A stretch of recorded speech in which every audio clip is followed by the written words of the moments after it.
Good evening, everybody. Welcome to our Thursday night Anamkara meditation program. With all my heart, with all my love, I welcome you to our program this evening. And so good that you were able to join us this evening. You know, we're getting these extraordinary autumn days with beautiful weather, so unusual, and people are busy being outside and everything. So thank you for taking the time and joining us this evening. And, you know, this satsang, this keeping the company of the truth, this is what our programs are all about.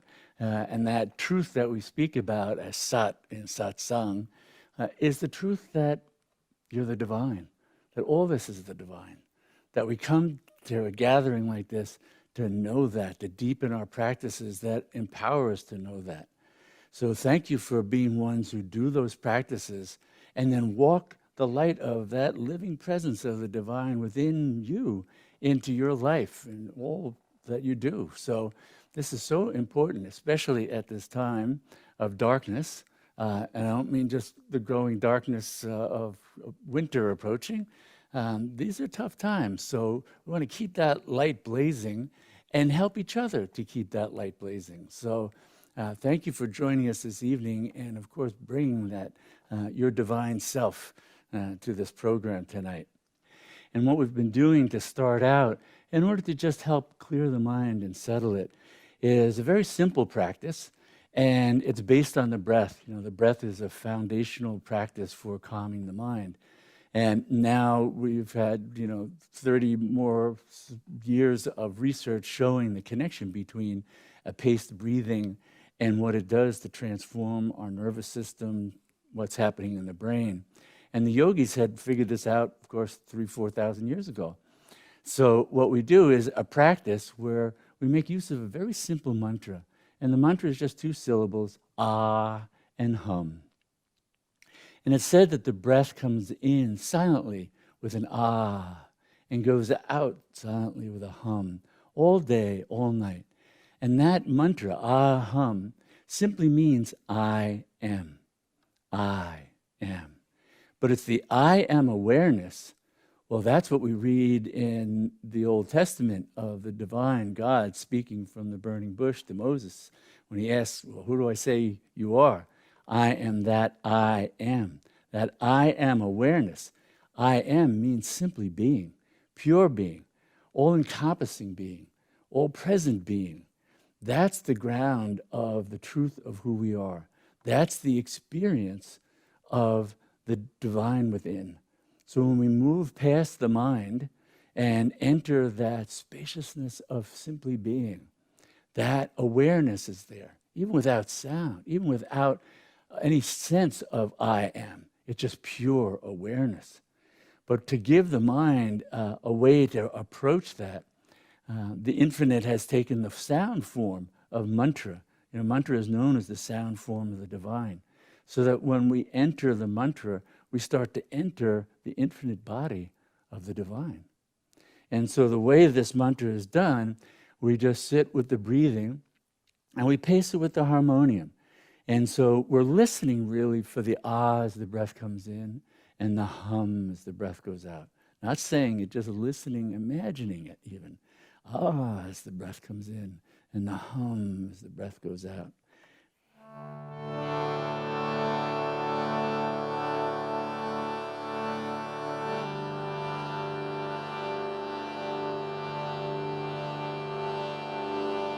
Ah, as the breath comes in, and hum as the breath goes out. Just listening.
just continuing that slower and deeper breath and maintaining that awareness in the background of simply being, that presence.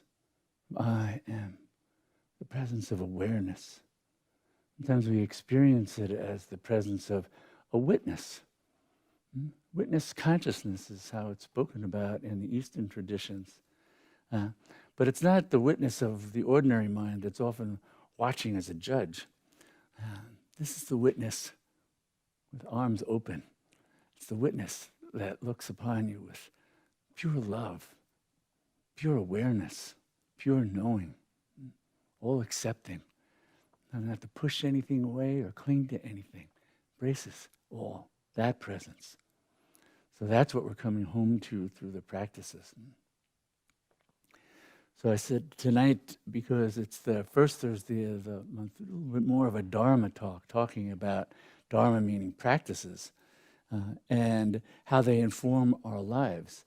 And especially at this time when things are challenging, the strength of our practices is there to support our state. The yogis, in a sense, knew that the most important thing about everyday life has to do with the state that we're in.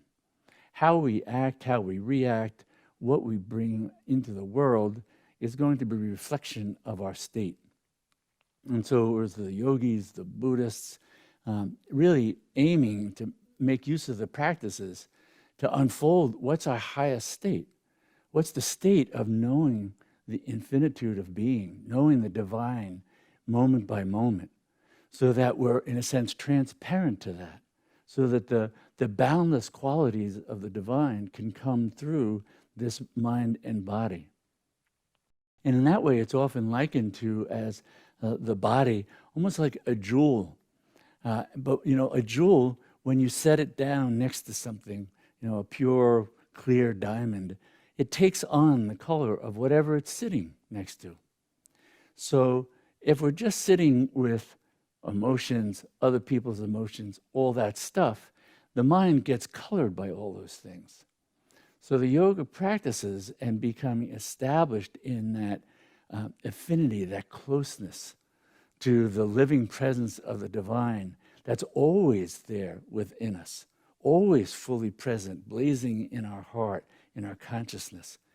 If we become clearer and clearer and more present with that, then the mind and our actions reflect that instead of anything else. And so that's often what's really spoken about when yogis were talking about purification. They were talking about how to clarify the mind of anything that would obstruct or deflect the pure light of that divine presence that's already here and now within everyone. So that's what the practices are aimed at. And especially in this age, what's called householder sadhana, living in the world, living in relationships, living in communities, living in, doing our work and being a part of those kinds of environments. We're affected and around so many different things. So being able to really become steady means becoming more and more grounded in that living presence that's within us. And earlier on, it was thought that householders couldn't know the divine, live the divine, become immersed and free, liberated in that sense, because of all the distractions and demands of everyday life. But as the practices evolved, and actually as the teachings evolved, it realized, no, there's no limit to the living presence of the divine. So why would there be any limit to drawing on that, knowing that at all times, at all places, regardless of what the roles are that we play in life, that we don't have to be a monk in a monastery or a hermit in a hermitage or anything like that. It's meant to be lived and experienced in everyday life. And that's also one of the callings of this age, as the Eastern traditions say, that it's living this into everyday life, all relationships, all the things that we do. But that also requires a greater deal of consciousness, of contemplation, of integration. And that's often what the practices are about as well. And there was a great sage, Patanjali, and some people know him from the Patanjali's Yoga Sutras. And the Yoga Sutras are sort of a fundamental text.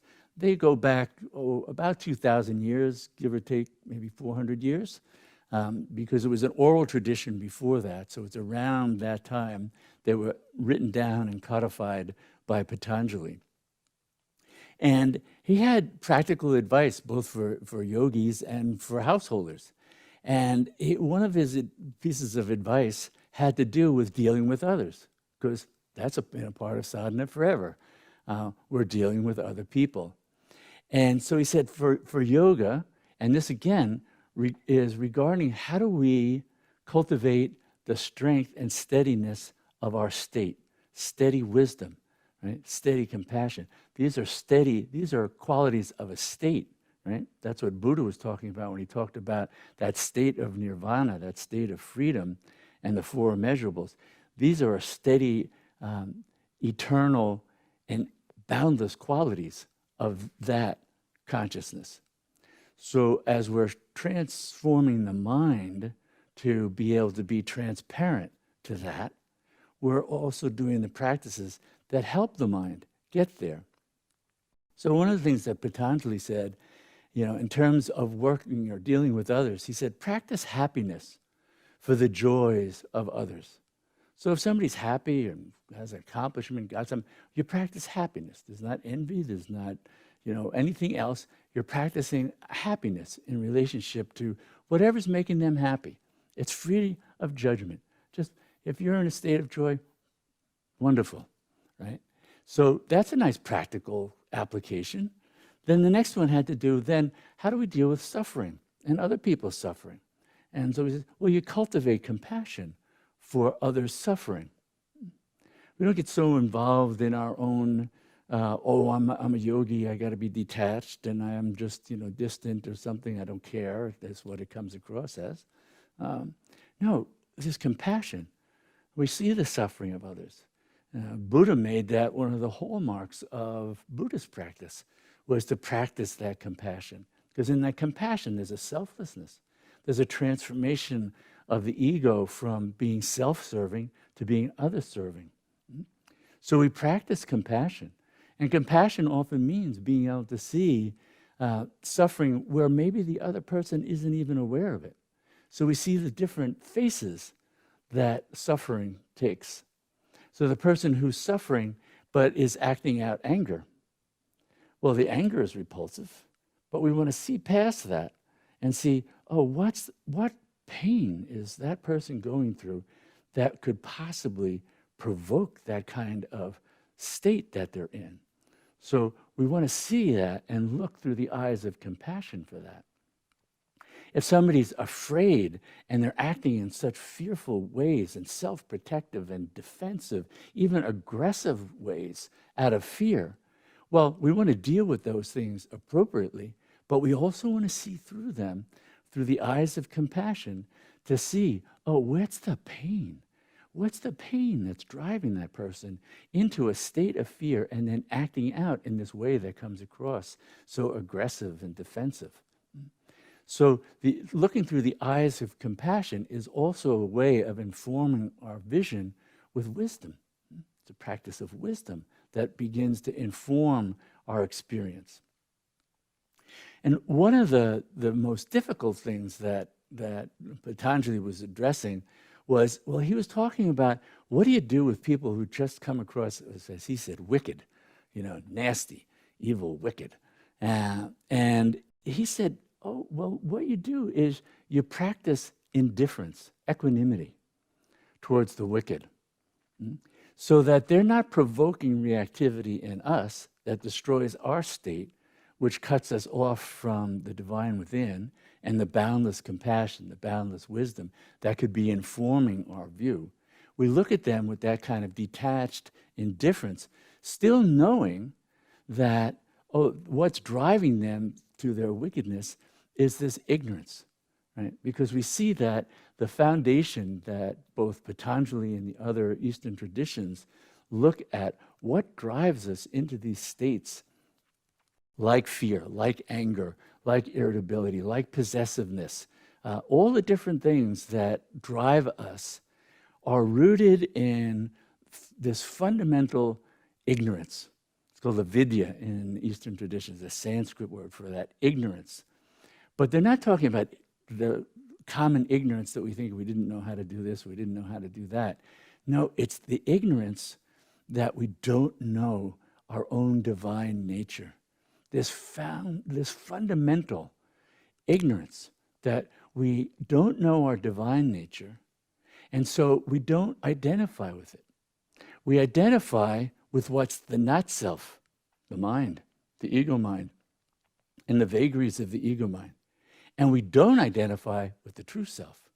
So really the sadhana practices, chanting, meditation, sitting in stillness, silence, contemplation, they're all about being able to, one, detach from this little I, this little me, the ego mind, and be able to see now more and more through the eyes of our own divine self.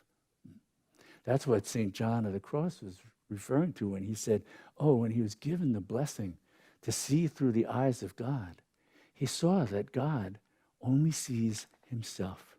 All there is God. That's the same thing that the Eastern mystics in the yogic and Buddhist traditions have spoken about as the infinite self or Buddha nature.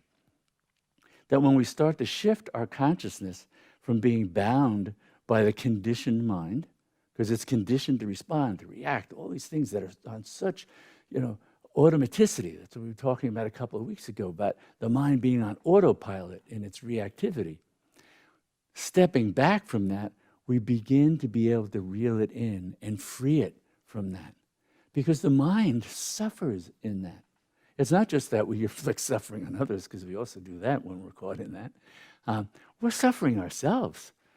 So to get free of the suffering and to prevent ourselves from inflicting suffering on others, we have to really examine all those automatic qualities of the reactive mind, the impulsivity of the mind, the reactivity of the mind, and start to reel it in. That's why so many of the practices are about first calming the body and the mind. Paced breathing.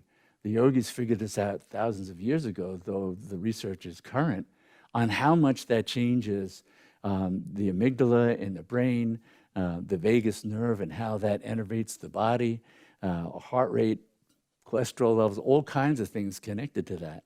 So as we slow and deepen the breath, as we did with the ah and the hum, we can also do with the hum and the sa. It's another 2-syllable mantra.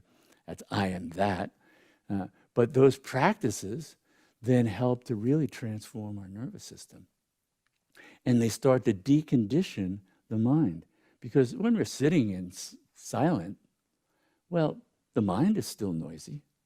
But now, instead of reacting to even just the thoughts, we just keep letting them go, coming back to mantra and breath and just the flow of the breath. So rather than those thoughts, those memories, those feelings continuously provoking more reactions, we're now, in a sense, every time they arise, we're pairing it now with detachment, letting go, relaxed body, relaxed mind. That's how we cut that conditioned response of the mind. And it's very effective. And that's why it's used now so much in various therapeutics. It's used for peak performance training, all to set the mind free from that kind of reactivity. And as we're doing that, then we can become more and more transparent to the truth of who we are. Fundamental to the Eastern traditions was that the practices don't make you more divine. You are already completely divine. The infinitude of the divine permeates, is everything about you. Every atom in your body, every cell in your body, every throb of your heart, every breath, every thought arises as the divine from the divine. To be able to see it like that, we have to be able to look through God's eyes. For that highest nature to then come through those actions, thoughts, words, we have to move closer and closer to the divine, free of that conditioned mind. And that's what the practices empower us to do. And there's a quote from the Katha Upanishad, and the Upanishads are all, the ancient text, foundation of Vedanta and the Vedas. And the word Upanishad literally means sitting nearby. They were an oral teaching. So they were passed on from teacher to student for thousands of years before they finally got written down anywhere from 2,000, 3,000, 4,000 years ago. But the oral teachings were passed on. And one of the quotes from the Katha Upanishad, just beautiful Upanishad, all the Upanishads worth reading. And it says that the senses of the wise ones obey their mind. Right? The senses obey the mind. Their mind obeys the intellect. The intellect obeys the ego. Their ego obeys the self of all. This is what they mean by the conquered self, the conquered ego mind. The conquered self, the obedient ego, gives the one her unwavering attention, ever ready to fulfill the will of the divine. So we're not trying to somehow erase the ego mind. It's not an enemy. It's necessary for living skillfully in this world. Right? That's what gets us up in the morning to do practices. That's what then helps us to then transform this vehicle into a servant of the infinite one. So really it's about that transformation of the ego mind from it just acting on its own and saying, oh, I can do what I want, feel whatever I want, impulse. I mean, that's often, culturally, sometimes that's thought of as an ideal. I just get to do what I feel like. I just get to do what I want. Well, what's informing what you feel like? What's informing what you want? That just means you're acting out unconsciously on old conditioned impulses. That's what the mind is caught in. And that's what the practices endeavor to set it free from, because the living presence of your infinite, unbounded self is already fully there. So its presence can be more and more fully known and lived into the world, the more the mind becomes clear. And the more it becomes clear, the more it also starts to reflect on when it goes off. It gets caught by a conditioned pattern. And then we go, oh, I can't believe I said that. I can't believe it. I've had these other experiences. I have this other sense of what's going on. And yet the mind still needs more training. So it takes a tremendous amount of training and self-discipline and practice. And that's where in the Shakti traditions, like of Kundalini, it's seen that Shakti is the power of the infinite, the power of consciousness to know itself. And that's what then begins to support our practices from inside. That it's not just, oh, the poor ego mind is feeling burdened by, how do I transform this? How do I turn this boat around? How do I make this change? Well, because you're empowered by grace. Right? That's what that awakening is about, is that then there's this other power, the power of your own self. That's what Shakti is, the power of your infinite self, that is empowered through, especially through mantra. Mantra is a throb of the infinite. Mantra is pure Shakti, pure consciousness, with the intent to know itself. The power is also known as the power of revelation and transformation. So it reveals the truth of who we are. It also reveals the truth of the mind and how limited it is, that it's not the truth of who you are. That's why we feel so contracted in it. It's such a little tiny container. It holds a little consciousness, but really not much. Not something that we can unfurl our wings and feel the fullness of being. That's why we leave it behind.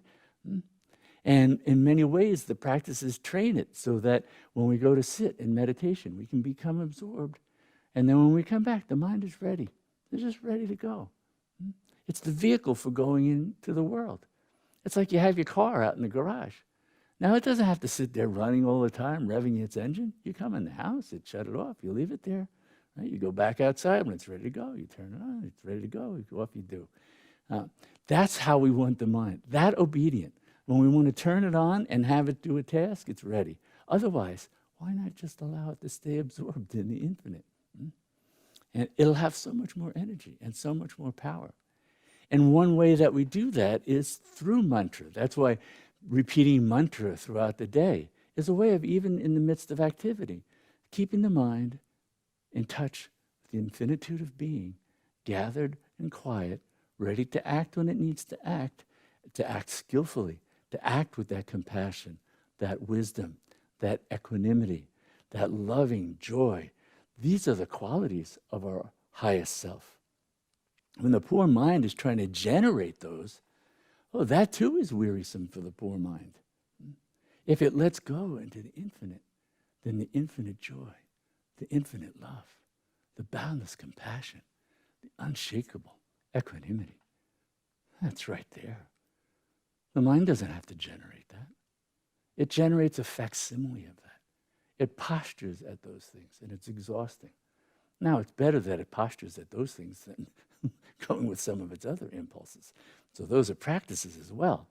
But we want to get to the place where those qualities come through effortlessly because they're just the very nature of who you are. That's what the yogis and Buddhist sages have always talked about. It's coming home to reside in that, so that then that's what comes through. And it's that throb of Shakti, the throb of mantra, that is really so transformative. The more we can inhabit that, the more it transforms mind and body. And it's really how the Shakti, this power of grace, this power of consciousness, helps to protect us. That's why the word mantra means that which protects. Because when the mind is absorbed in that, it's not being nasty or wicked or obtuse or whatever else it might be. It's contained. It's held in the arms of the mantra. It protects us in that way and gets carried closer and closer to the very truth of who we are. Who can resist the Shakti? She'll be victorious in the end. That's why the great poet Saint Rumi said, why not surrender now? He says, don't run off babbling. There's no escape from God. Because God is blazing within you. Everything about your life arises from the infinite. Life itself is the impulse of the divine, living out, empowering forms to come into being, to be sustained, to dissolve, to let go, to come back, to return over and over. And as we go through that cycle over and over, we're ripening. In the Katha Upanishad, it says that the self cannot be known by instruction, nor by any power of the mind, not even through hearing of it over and over. The self is to be fully known only by one whom the self chooses. To one chosen by the self reveals his own nature. Now, we're all chosen when ripe. The ripening is that course of evolution across lifetimes. When we've ripened to the point where we're longing for liberation, where we want to get free, where we have some level of intuition that there's something more to life, more to the divine than we've encountered or learned about. That's that longing. That's the signal to this inner power of consciousness. Say, this is time to ripen. So it's a developmental phase in a sense. Just as things unfold developmentally as our body matures, as we grow and develop, there are changes in the brain that happen through childhood into adulthood. There are changes that just unfold in our body, in our brain, as we are maturing into becoming full adults. In the same way, to become fully human, meaning truly, fully an embodiment of the divine, a knowing embodiment of the divine. Right now, we're too often an unconscious embodiment of the divine. And that unconsciousness impedes how the divine can enter the world through its vehicle. So once that learning and once those karmas have been, we've learned all we can from actions, that's karma, in the world. Now we're getting ripe to let go of that, to return home to the truth of who we are. And that's what the practices then are aimed at. And that's what the stirring of this great power of consciousness, this inner presence of grace unfolding, draws us closer and closer to know that until we merge in that. Merge in the one, the truth of who you are. That's always been the truth of who you are. Always will be. But now we'll get to know what it is to live in the divine embrace.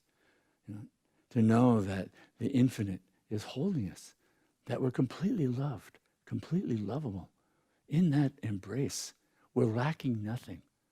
That's what sets the mind free from its fear, its anger, its ignorance. The fundamental ignorance of not knowing the truth of who we are creates such a state of lack, of pain, of suffering, that we act out lifetime after lifetime out of that sense of lacking, wanting, needing, having to have, being driven by that. That's an insatiable want until we come home to the truth of who we are. Then the fullness of that is unspeakable. That's what we're invited to know. And so we make use of mantra for doing that. And one of the great mantras, the Maha Mantras, for this Shakti tradition is Om Namah Shivaya. Om Namah Shivaya. It simply means I bow to the infinite, I bow to the divine within, I bow to the auspicious one. And when we're chanting the mantra, you're welcome to turn up your speakers and just chant along with this. And it really permeates the whole body. Mantra is a throb of the infinite. And when we're chanting it aloud, literally penetrates right down to the marrow of our bones. And then, as we continue in the silence and the stillness of meditation, just silently repeating it, it fills our consciousness. And if the mind moves and stirs and grabs our attention, it's okay, we just let it go. Just come back. Om Namah Shivaya. Om Namah Shivaya. Sometimes you might find yourself repeating it quickly, sometimes slowly, sometimes in rhythm with the breath. But all the time, it just continues. Om Namah Shivaya. Om Namah Shivaya. Om Namah Shivaya. Om Namah Shivaya. So rest in the embrace of the divine by resting in the embrace of the mantra. And now we'll begin.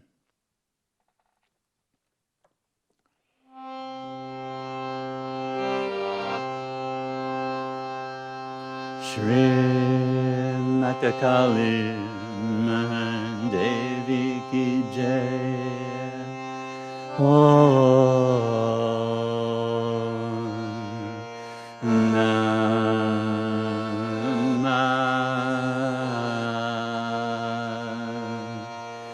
Shivaya.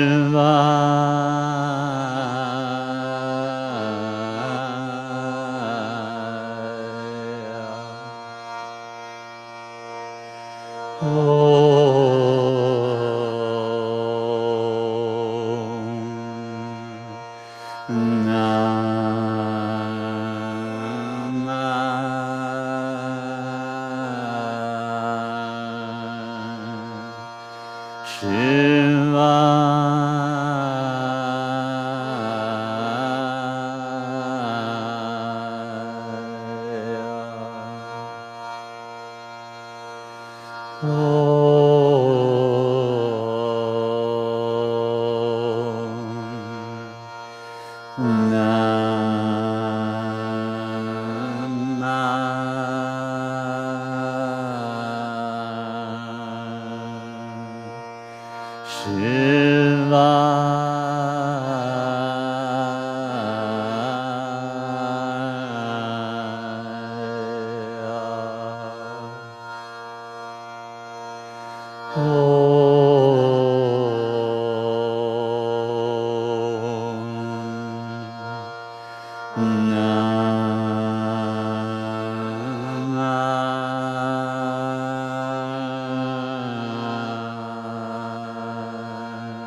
Om Namah Shivaya.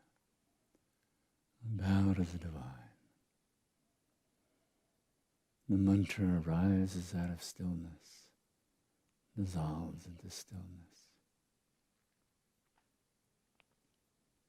Let the mind ride the waves of the mantra back to their source, the stillness, the silence, the boundless spaciousness of simply being.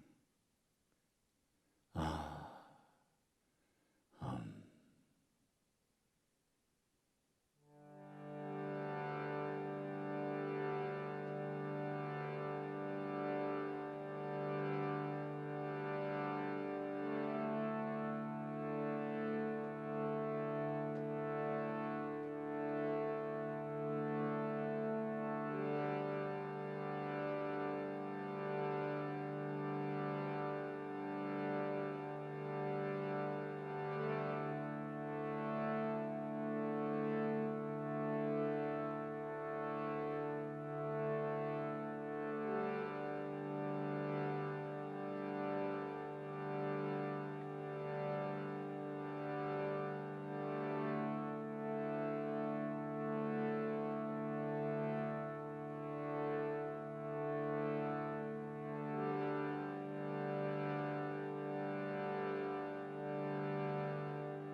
Kali Mahan Devi Ki Jai.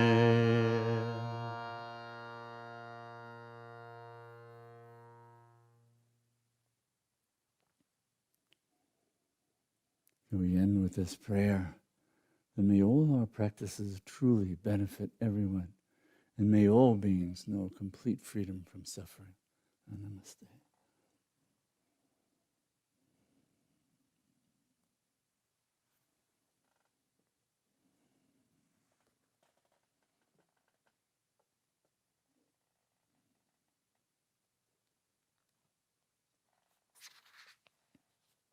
The poem from Kali's Bazaar. It's all about stillness. It's all about stillness, this life, this death, this moment arising, this moment swallowed by Kali Ma. The ever-present stillness of being, infinite, spacious, eternally free. Kali's beloved Lord Shiva, you and me. Move with that awareness throughout the day, through periods of silence, meditation, and chanting, through walking, eating, speaking, and working. All movement arises out of stillness. Return to stillness over and over and over. And watch the mind. See how it craves movement, how it begs attention to follow its desires and attachments. See how letting go of these immediately opens the experience of spaciousness, of bare awareness. The distant movements of thoughts and perceptions dart about like fireflies in the night sky. Every moment, my dear one, is an opportunity to look beyond the movements of mind, which delude you into feeling you are that tiny, ephemeral collection of fireflies. So know the infinite expanse, the sky of awareness. Become a sky dancer. Know you are Shiva, you are Buddha. Om Tat Sat. Knowing that, this is why we gather. This is why we practice. This is why we enter the stillness, to wash away the conditioned reactivity of the mind, so the mind can then be reactive to only one, the divine. Serve only one, the divine. Live for only one, the divine. The divine that includes all, embraces all in love. We come home to that. That's what we find in that stillness, in that silence, in that presence. So inviting.